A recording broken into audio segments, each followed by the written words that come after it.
Our next panel is going to be moderated by Rob Henderson, who's President and CEO of BioTalent Canada, and I'd like to thank the City of Toronto for sponsoring this upcoming panel.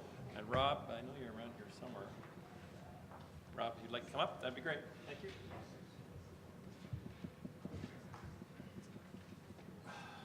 Thanks. Excellent. I'm supremely pleased to be part of this panel today, mainly because the last time I came down for an LSO event, it was in the summer and it was the golf tournament.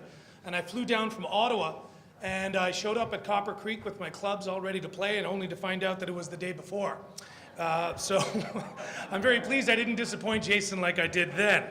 I'm also, my big takeaway from that last panel as well, I'm hoping we're going to have as equally valuable things to be said at this panel, but that's the first time I ever found out that online dating was actually cool. So I'm pleased that hopefully the analogies will continue. If I could get my panelists to come and join me, my fellow panelists, hopefully they're in the room.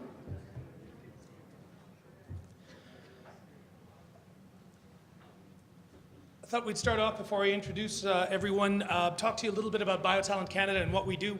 BioTalent Canada is a national non-profit association. We essentially do two things. We do a lot of labor market research to identify skills gaps within Canada's bioeconomy, and then we work with governments and our network of partners to address those skills gaps through various projects and initiatives.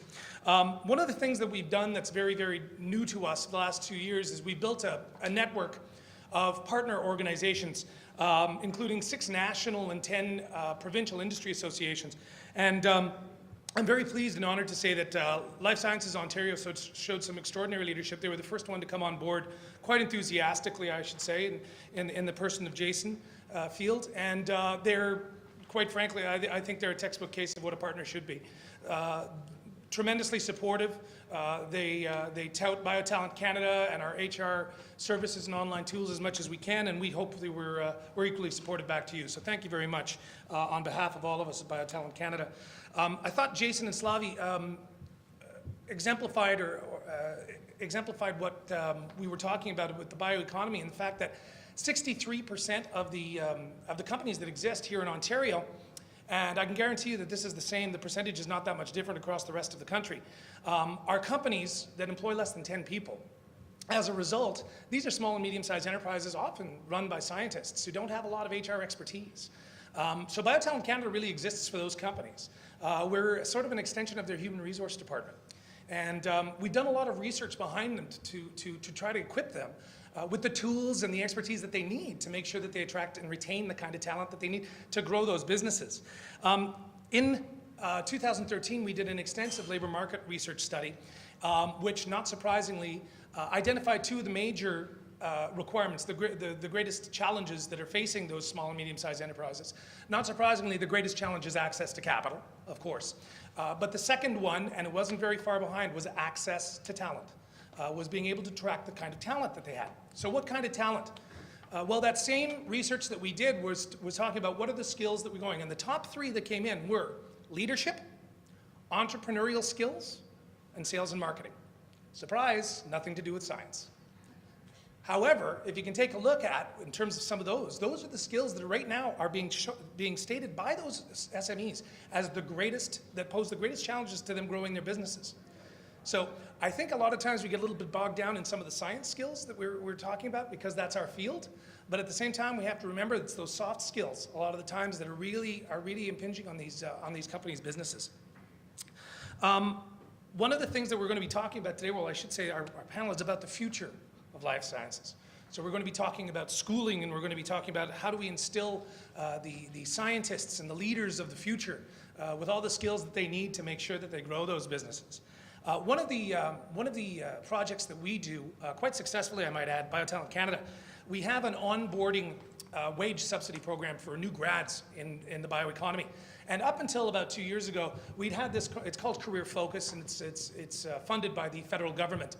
And essentially it's a dollar per dollar salary matching for up to the first year of a new graduate's salary for their first year of hiring. And up until about 2 years ago, we were only onboarding about 30 or 40 grads a year. 2 weeks ago, we put out a press release stating that over the last 20 months, we've distributed over $3 million in federal subsidies for this and onboarded 268 new grads into biotech positions across the country. Two reasons why we had that kind of success was, number one, the need. 18.9 or 19.8%, 18.9% unemployment amongst new science grads. So the need is very much out there, as you can see. And number two, because organizations and our partnership network, organizations like LSO and RX&D spread the word about this, so that there was a lot of uptake. So the government got a clear message that the bioeconomy needs programs like this. But these programs are needed mainly because it's a Band-Aid solution. A lot of the times, as we said, access to capital, access to skills, two of the greatest challenges.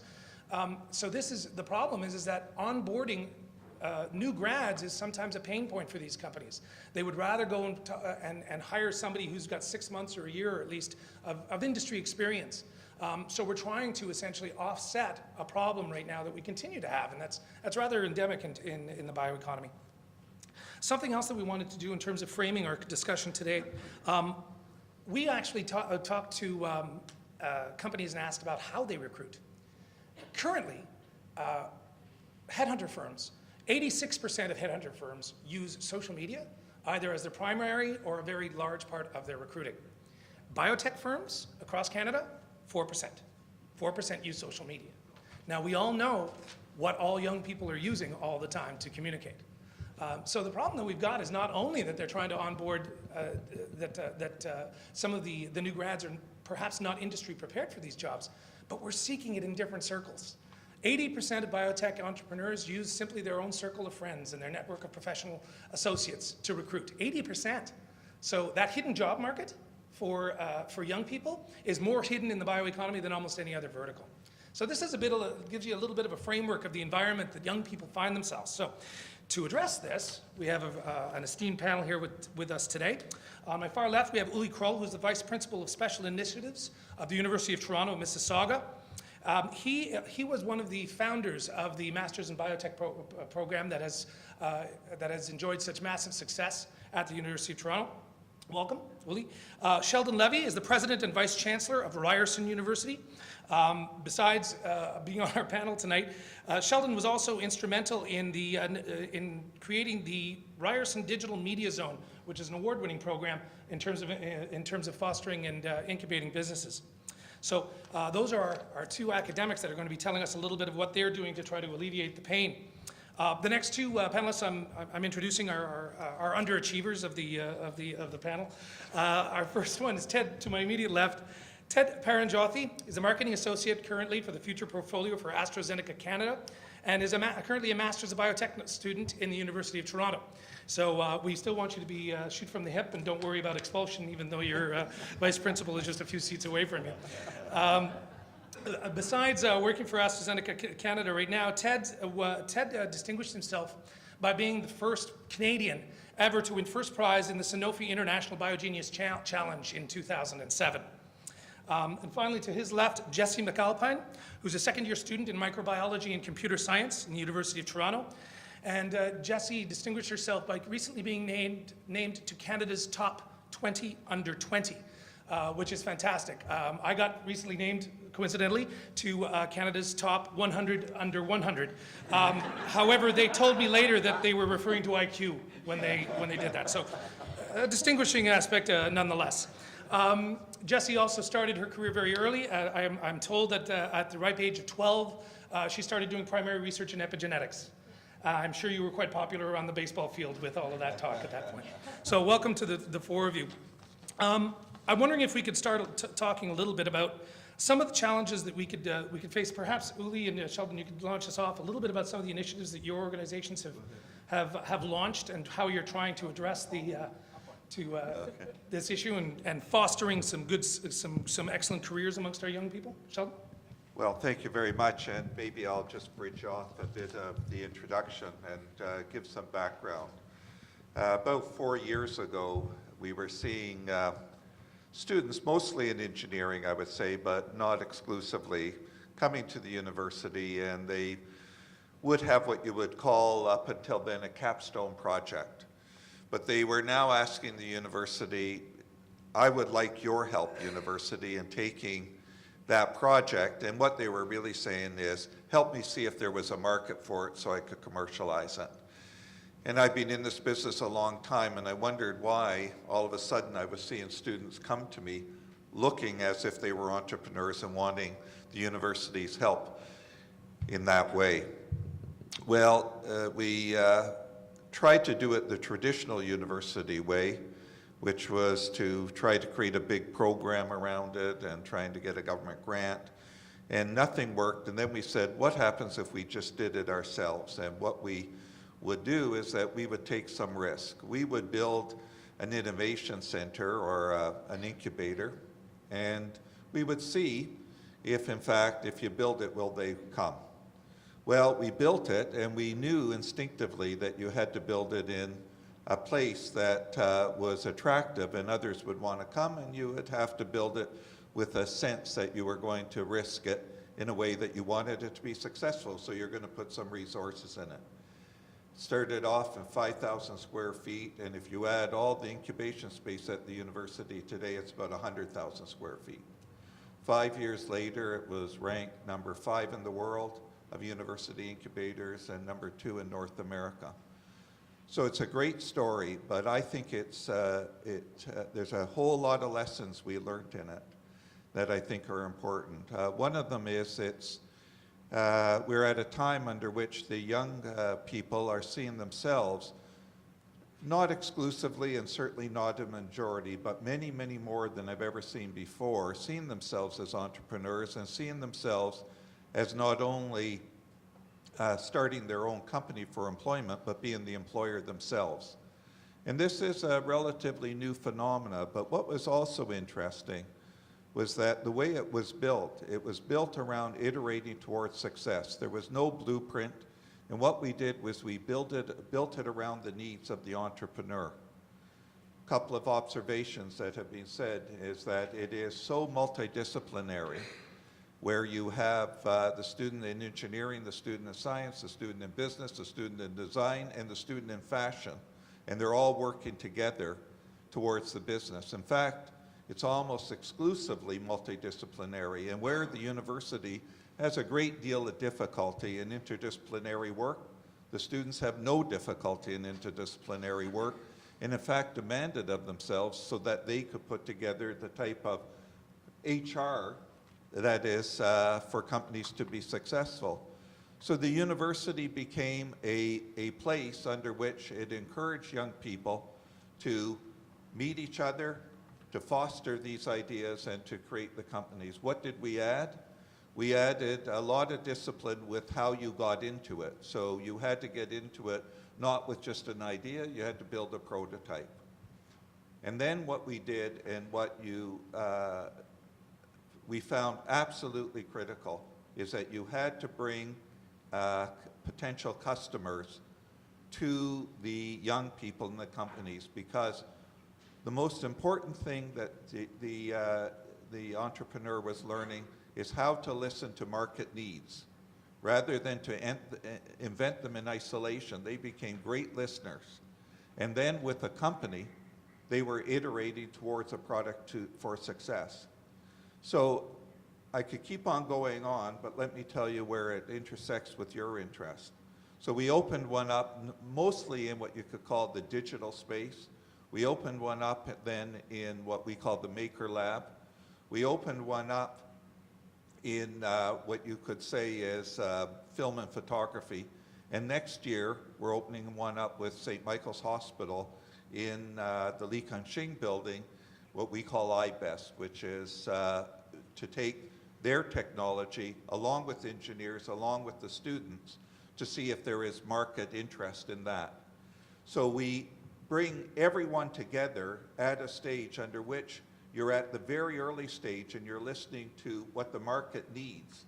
And we're not at the end stage where you have an idea and you're hoping there's a market for it. And so it has been very, very successful. It's been duplicated, and I called that with a great deal of satisfaction, in many, many universities.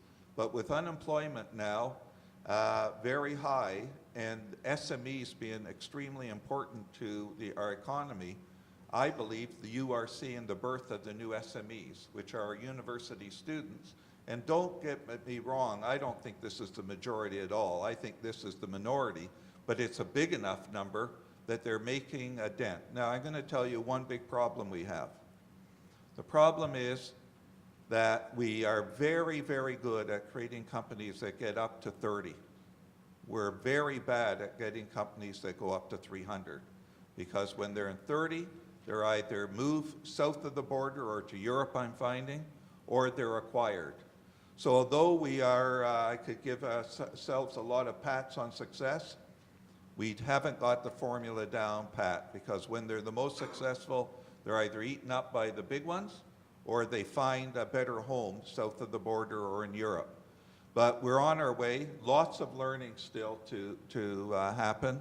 But I think it's a change in our economy, and the universities have to take this type of responsibility as part of their core objects. Great. Well, I'll follow up in a sense to agree with everything that Sheldon has said here from the standpoint of the recognition of how students are really motivated in terms of trying to drive their ideas forward, entrepreneurship and innovation. And there's a message I want to leave with you, and I'm going to start this by perhaps offering a little bit of background about myself. I come from the chemistry department at the University of Toronto, which you recently heard about. And I think that particular climate is rather unusual. I've been, in a sense, working in the entrepreneurial field for decades. When I was a graduate student, I generated enough money out of my personal PhD research to buy my house and the car and all this business. It has left me with a sense of what's required from the standpoint of being an entrepreneur, and I've always decided I would not be the entrepreneur. And that's really the message I want to leave with you today. As much as government, both federal and provincial, are pushing the entrepreneurial envelope, trying to put together packages such as the Campus Linked Accelerator program to involve more and more students in becoming entrepreneurs, I think, Sheldon, you said it right. It's the minority of students that will go in that particular direction. And my fear, my concern is by pushing so hard the entrepreneurial envelope without thinking more broadly about what I'll call the educational ecosystem or the economic ecosystem, we're actually setting ourselves up from the standpoint of sustainability in a very weak position. What's required here is to recognize that education, you recognize education runs 15, 20 years for most individuals. It, in a sense, tries to instill creativity in the individual. And the challenge is, how does that creativity actually get transferred or translated into innovation, into something practical, a positive outcome? One aspect of that is commercialization, it's the entrepreneurial end of things. But it's hardly the only aspect. And I would see this as, in a sense, a phase structure. You can teach, you can stimulate creativity, you can teach innovation, and you can teach entrepreneurship. And they, in a sense, are a continuum of these different areas. We've been focused at the University of Toronto Mississauga campus on trying to push the innovation envelope. This would be the Master of Biotechnology program as one example. A program where students come in with a traditional science or business degree, but they're put in an environment where they're no longer treated as individuals. They have to work in teams. Every course they see, whether it's a laboratory, lecture course, it requires that they become first creative and take that creativity forward as an innovation under the critical auspices of both the faculty and the rest of the student cohort. They get pushback from everyone associated with the program from the standpoint of whether they're going in the right direction. That's to, in a sense, steel their nerves and begin to understand how to communicate and drive forward in a hostile environment. Small fraction of those, probably 5 to 10%, actually become entrepreneurs at the end of the day. And I think it's wonderful that we're putting in the resources to be able to support that type of entrepreneurial activity. But if you take a look at what the innovation aspect of this does, this is, if you will, the depth of the talent pool that we're talking about here. It's not so much a matter that everyone becomes an innovator, but the innovators have to understand the mindset of the entrepreneur. They have to understand how it works as opposed to becoming experts in terms of use of those tools. Just like the entrepreneur has to understand the role of the innovator, almost like mining the concept of innovation. Where can I get my next ideas? How can I generate that particular cash?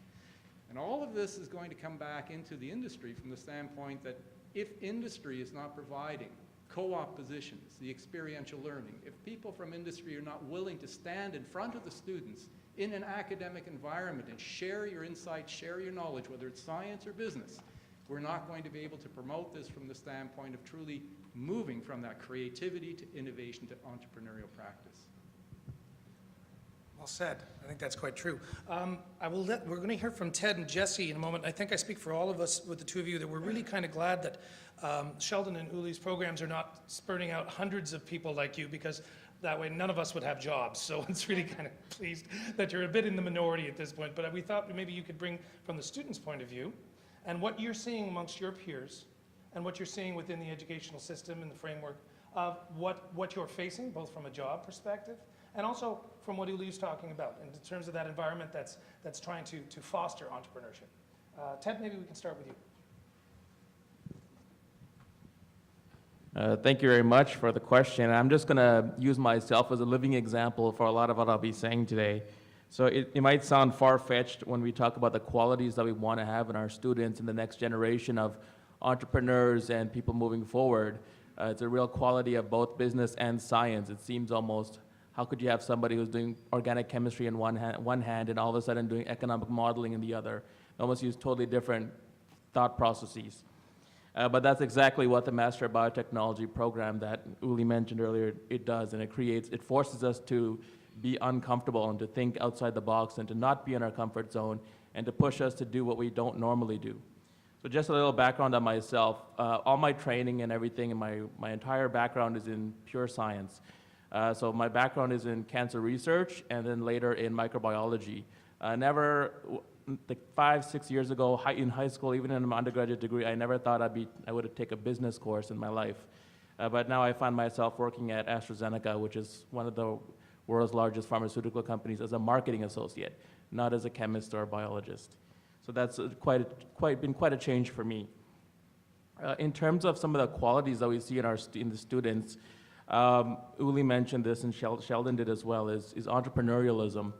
And being entrepreneurial is really key to becoming a leader and to becoming successful in their field if you're a life science graduate. So I was fortunate enough to be a part of the Sanofi Aventis Biotechnology Challenge program in high school and junior high, which pairs junior high students with faculty mentors. And one of the qualities, one of the criteria on your project when you get it judged by the various scientists is commercialization potential. And that's something I didn't really think about that much in grade 9, but moving forward, because I saw that so early, it was really critical that commercialization is very key and that there's more to science than science for the sake of science. There's science for the sake of creating products and creating services and driving the economy. In terms of emerging scientists and emerging life scientists, it's very crucial that we get that entrepreneurial mindset set as early on as possible. Not once they graduate, but when they're actually in their BSc programs or their master's programs or in the PhD programs during school itself. It's very crucial that we get that mentality early on. As students are doing their research, if they're doing thesis-based research at the master's level or PhD level in the sciences, students should start thinking early on as what will happen if I actually have something here and get some positive results. How can I license this opportunity? How can I develop a patent from it? How can I start a startup company from this? How can I commercialize this? These are questions that students should be asking themselves before they even go into their field. And it might seem odd because usually you think about those things afterwards, but if you think about it, once you get the results, at that point it's almost too late because everything is moving really quickly. Another point is on the tools that can be used for students to reach their full potential. So emerging life scientists should have a well-rounded set of skills that goes beyond chemistry, beyond physics, beyond biology, beyond statistics and mathematics. They should have strong interpersonal and social skills, communication skills, and the ability to convey complexity and sophisticated science at varying levels of complexity to a wide variety of audiences and stakeholders. So communication is absolutely central. And emerging life scientists should also have some basic understanding of core elements in business, such as accounting, marketing, finance, and economics. And if these scientists who are students who have BScs and MScs, they eventually create companies, and a spreadsheet comes across your desk or a consolidated balance sheet, you should be able to understand every line item on that sheet, which might be a bit challenging for somebody whose core training is in doing cell culture assays, which is totally different. So those are some of my thoughts. Over to you, Jess. Yeah, so I definitely want to agree with everything that Ted said, but right now I'm in the first half of my undergraduate education, and I kind of want to reflect on the 3 different communities I've been involved in the science world.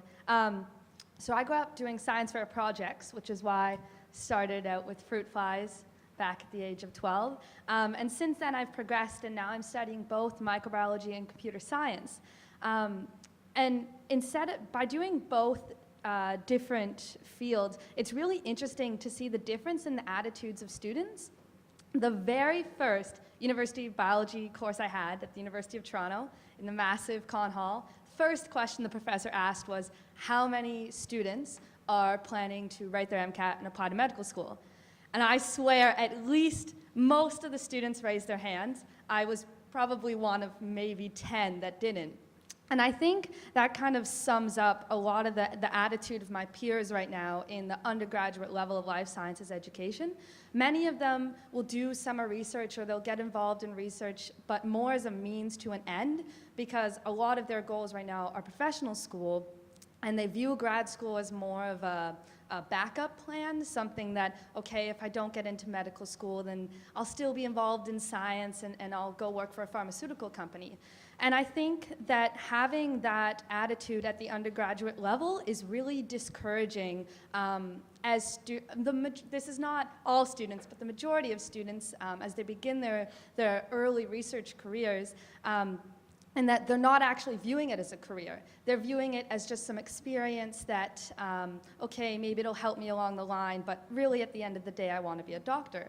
And I think we kind of need to reimagine how these programs are working so that students start to view research much more as a career, and especially like into developing businesses and seeing entrepreneurship as less of a risk. With most of my peers I've talked to in life sciences, every time I talk to them about commercializing their research, a lot of them say, oh yeah, that's awesome, but I would just sell my product. And then I'll ask them, well, why? Wouldn't it be cool to kind of keep it your own and see it through all the way? And a lot of them see that as just so risky, as it's not something that's a viable career option, because you can have great success, but also you can't. And I think we need to kind of break down that view of entrepreneurship as risky, because I think it's turning away a lot of great potential.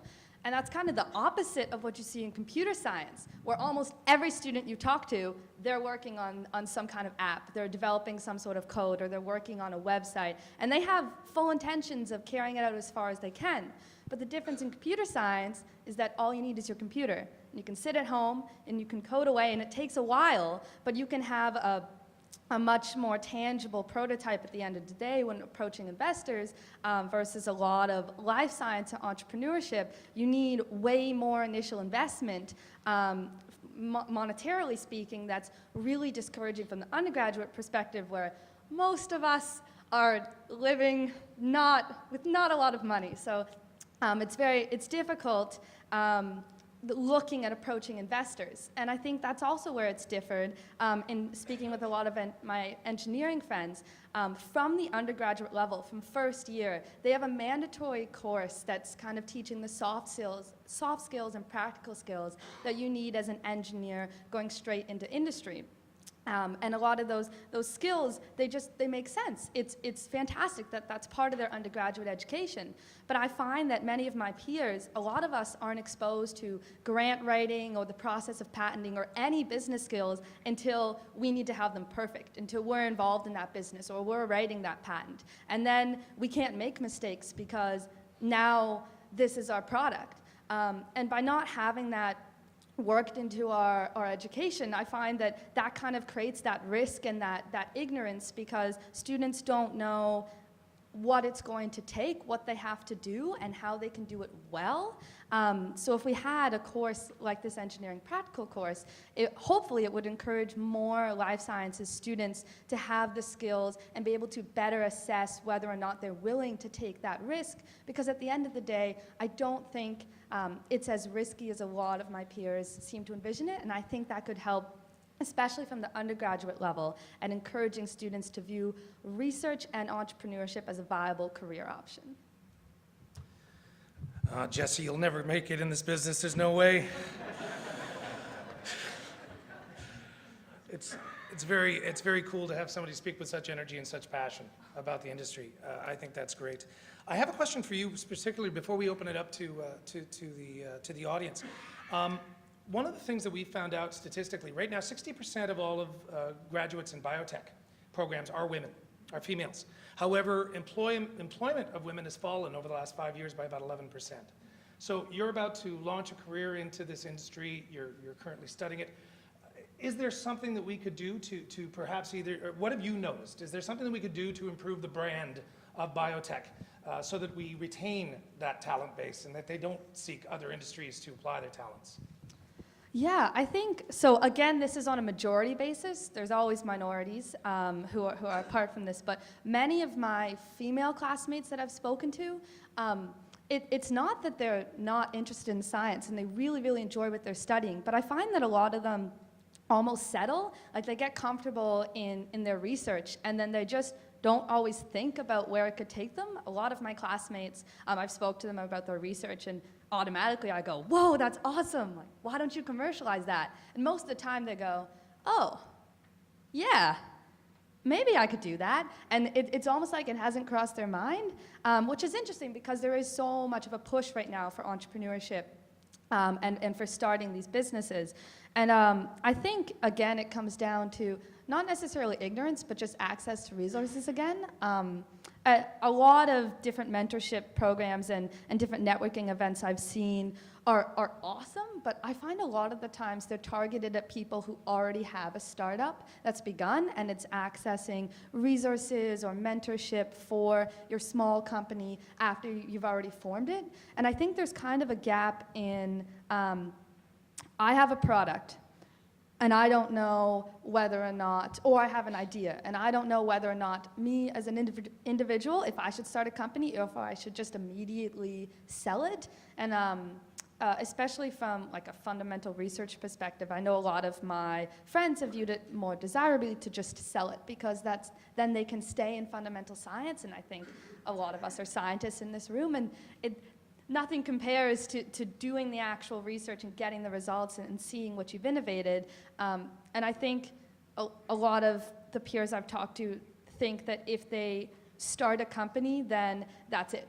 Their science career is done. They won't be in the lab ever again. They're not going to do research. They're going to sit in a boardroom for the rest of their life. And yes, that could be the case, depending. But if you're starting the company, then you can make the rules. So there's still opportunities to be involved at the research level. And I think, again, it just comes down to telling, just more awareness of what it takes and how we can do it, whether or not we're females or males, just from a purely science perspective, that as scientists, we can do it. My next question for Uli and Sheldon. The university industry has gotten sort of, I guess, pretty vilified by a lot of times in biotech, in the industry of life sciences, mainly because of the pain points that a lot of small and medium-sized enterprises have on onboarding new graduates. You two and your programs are quite innovative in terms of trying to address that. What do you say to your colleagues in other universities that haven't quite addressed this as actively, shall we say, as your institutions? See if I can understand the question. One of the issues that I've learned over time is that there's no sense in having an argument in terms of opinion with someone if you can't bring facts and reality to the table. And so rather than argue or go to some other institution and suggest they should be doing something a certain way, we just do our thing. I think we can get away with this. I know this is being videotaped, but 3 campuses of the university. There's a big campus that's been around forever, and then 2 so-called satellites, east and west, where in many ways we have to find our own way. We're not large enough to have the critical mass of the St. George campus, it's called, but we do have to find a way of really serving our communities. And so we're willing to take risks. It's a little bit entrepreneurial. We're willing to operate on the basis of putting our own money in, as already suggested. We do that also at UTM, just like they have at Ryerson. And to try new things from the standpoint of, if you will, an experimentalist, seeing what works best in education and outcome in terms of impact on the community. The M-Biotech program was really an experiment. Paul Lucas is here, a number of his colleagues, they were behind this. GSK was a very important player, as was AstraZeneca, in actually launching this, but it was an experiment not an investment in research and potential product outcome, but an investment in talent. And that investment, I think, has paid off quite dramatically. What we've done at the UTM campus is we've now taken the M-Biotech program as a case example of how innovation and entrepreneurship can be taught and can be learned. So we've created something and just launched it, the Institute for Management and Innovation, where over 3,000 undergraduate students are now involved, and all of our professional graduate programs are under one roof so that they can share these value propositions. They do it on a sector-based, if you will, track, so life sciences versus business and this type of thing, all rooted in management as tools to drive process forward in various sectors. That's the type of thing that I would use from the standpoint of talking to any colleague in any other institution, whether it's in Canada or elsewhere, from the standpoint of what actually works. It's not an issue of how it should be done, it's an issue of demonstrating it can be done, but with the reminder, like everything else, I'm always asked, what is the best practice that we're copying? Where have I went? Have I went to Boston or San Diego to look this up? The answer is no. We've looked internally. We've looked at our value proposition and our resources. Give you an example. We're in the city of Toronto. Well, UTM is not in the city of Toronto. We're in a very different climate. A different climate from the standpoint of the strategic vision of what the city is about, different aspirations in terms of what the city of Mississauga would like to see. The city of Mississauga came to the table and said, we so much believe in the Institute for Management and Innovation. We're putting $10 million into this to help you build this thing because we know it's talent that this community, Mississauga, requires to be able to attract the industry and really become, if you will, a lightning rod in Canada to advance. That's what I would use as my example.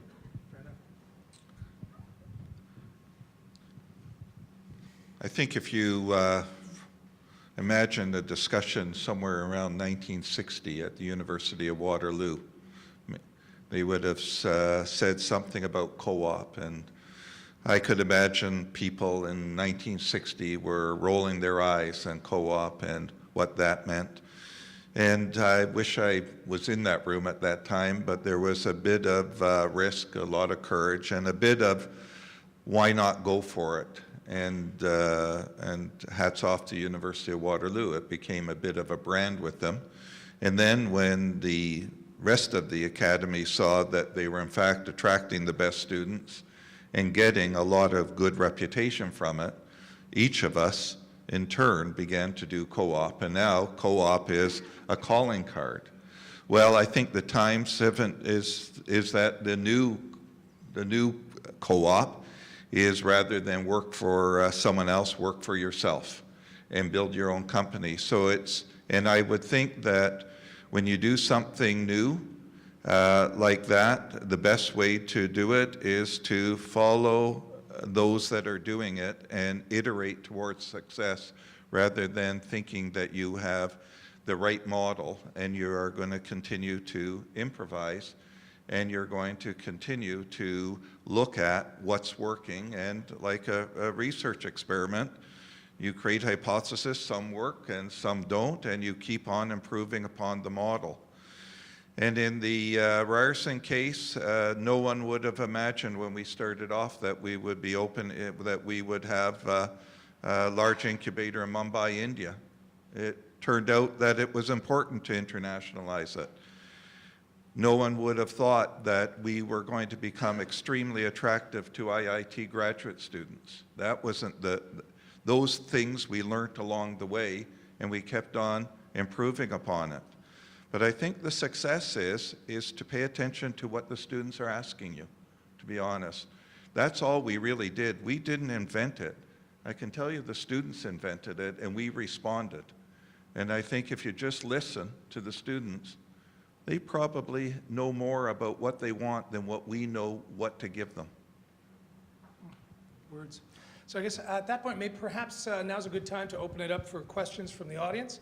But before you start asking for copies of Ted's and Jesse's resume, you should know that I've been exclusively contracted as their talent agent, so just so you know.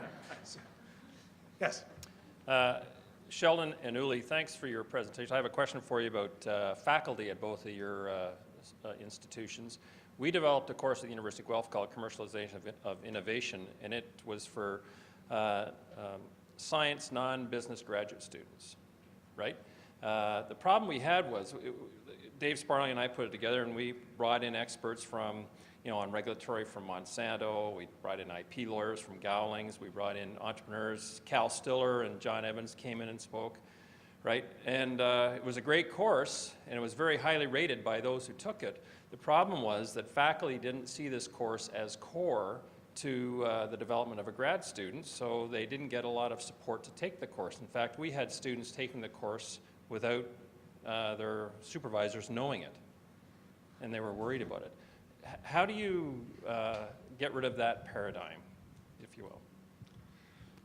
So I'm going to give a first shot at it. The most important part of this is that everything we're doing aren't courses. There's no course involved. This isn't a course in Entrepreneurial 101.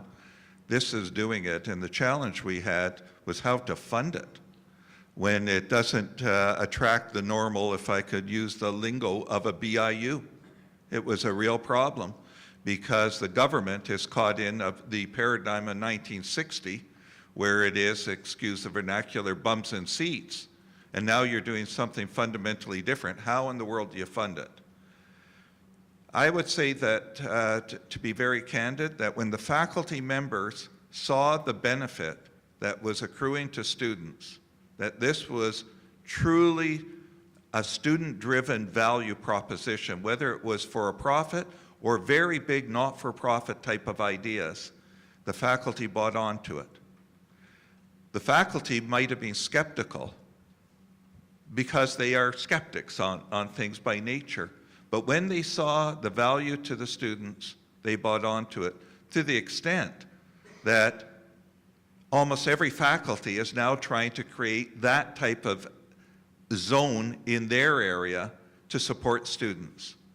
So it's not a course. I could go into the problem of funding something like this when it's not a course, because no criticism to the government. Senates are the same. They're driven by a paradigm of 5 courses a term, 10 courses times 4 years equals a degree.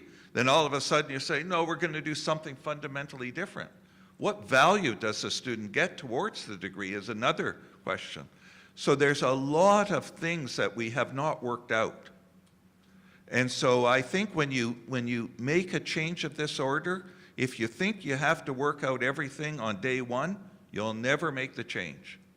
You got to be able to have some faith that good people will come around to good solutions in time, and it's risky. And so we're only beginning the journey. We have a lot of problems yet to solve in this. I think it's very well said, but I'm going to give a few specific examples also, in that the universities have to be rather inventive to overcome the traditional barriers, the traditional sort of thought processes, putting students into lectures and all of this business. The Master Biotech program actually does have a course where the students build businesses, and they get course credit for actually doing that. It's done with facilitators, mentorship. It's done at the end of the process and actually partway through the process by presenting to venture capital and getting real feedback.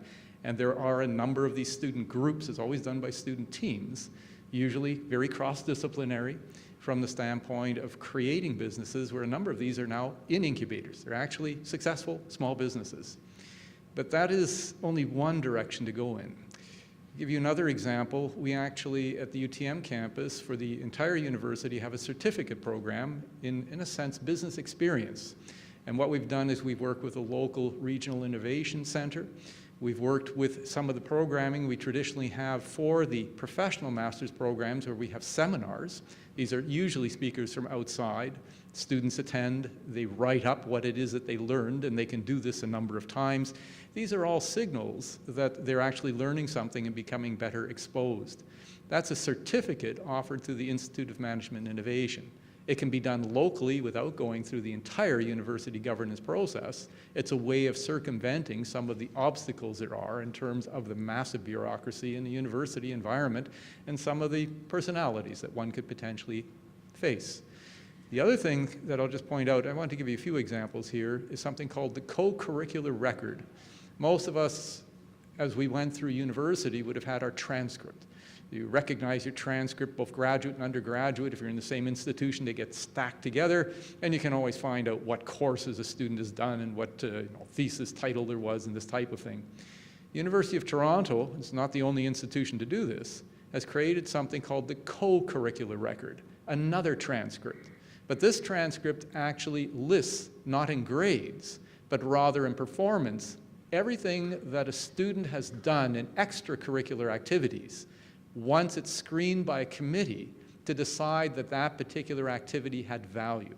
So a student on a co-op term will actually be written up in this particular co-curricular record, so a potential employer can see the student has had a certain type of experience for a certain length of time, created certain achievements.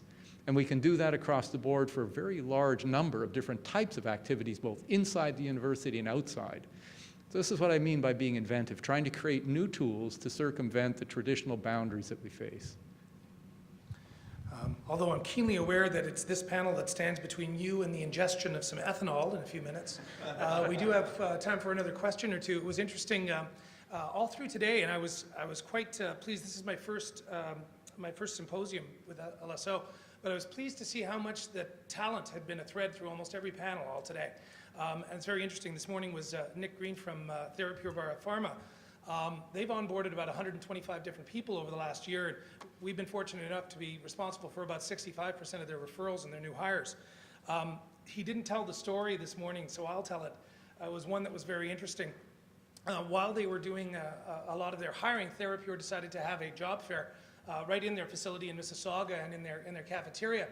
And this was stretched over a couple of hours, so it was over the lunch hour, so they decided to call up a local pizza delivery place and have about a dozen or two pizzas, large pepperonis, delivered to the cafeteria. So sure enough, the pizza delivery guy comes up with this massive amount of pizzas and comes to the receptionists and says, "Who are the pizzas for?" And she goes, "Well, just bring them into the cafeteria. We're having a job fair." And he looks and he says, "You guys are hiring?" And she says, "Yeah." And she says, "Why?" And he goes, I've actually got a master's degree in biotechnology. I'm doing this to the thing." So believe it or not, Therapure hired the pizza guy. I always love that story. I think it just personifies. You never know where the talent's going to be. Are there any other questions before we close out the panel? Yes. Just while I get the chance, this question's to you, Rob. Recently, I got into a debate with a major incubator who said that there's a CEO void in Canada. And the answer was going to the United States, get some Canadians who've got the experience down there and bring them back to Canada. And I obviously oppose that idea. What's your opinion? I know Paul's here as well, and we rose the ranks as Canadians, but what's your viewpoint on that? It was actually quite interesting. We had a meeting in Toronto with Minister Alexander, the Minister of Immigration, because the new system of immigration, which is called Express Entry, really has nothing in it for entrepreneurs. As well, they were talking a great deal about the expats, which are Canadians that left, and CEOs. And the thing that was very interesting when we were talking about technological innovation and entrepreneurship, I would say that, I was saying about Nick Green with Therapure, I would say that he's a CEO that's probably in the minority. There's very few CEOs that grow a company from its infancy all the way to hundreds and thousands of people. It's often stages that happens. It's specifically at the smaller stages, and certainly that's what we've learned. A lot of the people that were saying was that there was a reason why these people left Canada. Hiring them back and attracting them back is really a systemic change in order to make sure that the environment is conducive to welcome that talent back and to make sure that they are going to succeed. The issue that we have, not only with expats, but even with newcomers to the country, is that also they require Canadian experience in order to get in here under the immigration laws. So that's a problem, because entrepreneurs are going to get the experience wherever they are. So I think, as much as it would be nice, I think that's not the first thing we do. I think it's the last thing we do. There's no lack of suggestions in terms of both, certainly from Life Sciences Ontario and many of our advocacy associations that have recommended so many ways, both provincially and federally, how to make the environment here a little bit more conducive, both for investment and for entrepreneurship. I think those have to be acted on before we get those expats back, because I'm not sure we're going to have much success unless some of those other agreed. systemic changes happen. Good. Does that answer your question? Absolutely, and I concur. Oh, phew. I didn't want to start another debate. Any other questions at this point? Okay, well, I guess at this point we'll just close out the panel. One of the things that I've learned when I've gone across the country talking to CEOs, especially with the small and medium-sized enterprises, a lot of times when you start speaking about human resources, their eyes sort of glaze over, because it's almost like they treat the term as an oxymoron, because a lot of times human resources is a pain point. It usually means they have a gap that they have to fill. But it's very interesting, and a lot of people, when I've talked to venture capitalists, and the way I can talk to the CEOs about HR is that before a venture capitalist even takes a look at your science or takes a look at your spreadsheet, the first thing they look at is your team. So that's something, a new message that I think we have to let people know. And I think LSO has done a great job of having that tendril go through all the panels. I don't care what you say, Paul. Paul Lucas, chair of LSO. Jason's a pretty sharp guy.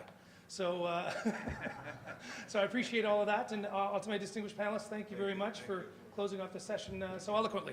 Thank you.